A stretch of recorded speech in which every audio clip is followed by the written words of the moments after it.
Have you been able to kind of drop some pearls of wisdom or kind of just have a convos with Josh Kelly as far as getting him prepared for his first season in the NFL?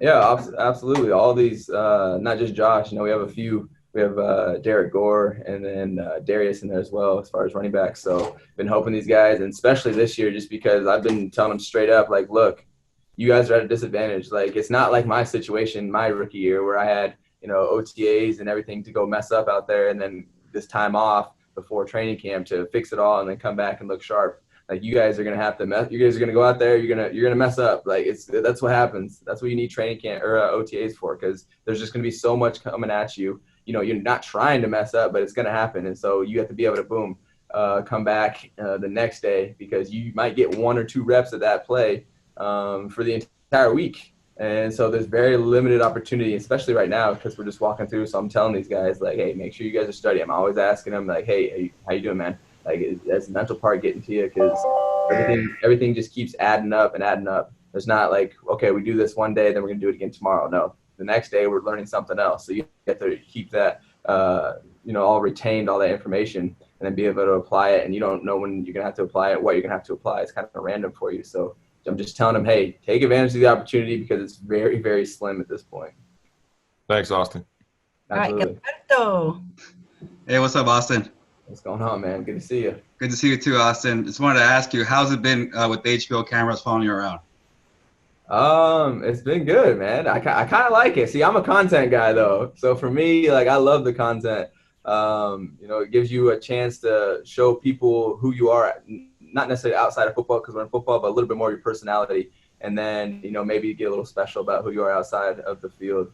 But like I said, we don't have, like I said before we even started this, we don't have you guys in here talking to us, capturing stories. So, having the camera on us is a way for us to, somehow get some information out into the world. I've been doing my Twitch streams, and so that's kind of my media outlet for people. Like, people want to ask me questions, come join me on Twitch. It's live. You can ask away. Hey, Derwin. Obviously, year 3 in this defense, you have a lot, knowledge and experience coming in now. How will that maybe factor into the versatility that you do provide back there? In other words, because you have that knowledge and experience, are you allowed to roam more? Will they line you up in different spots more? How do you think that'll play out? It allows me to play faster.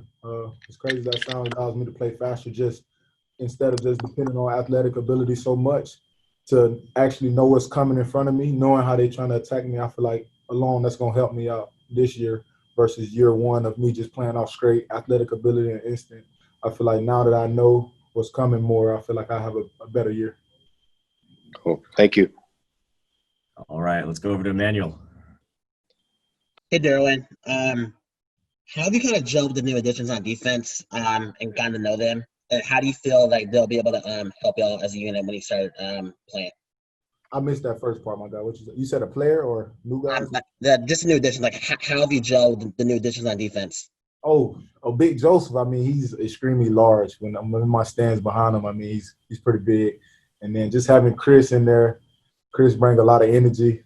He talks a lot. That's my guy. But I mean, just having those guys, and even the rookie Murray and all those guys around that we brought in, I feel like it's going to help the team a lot, especially the defense. I feel like we have a great defense.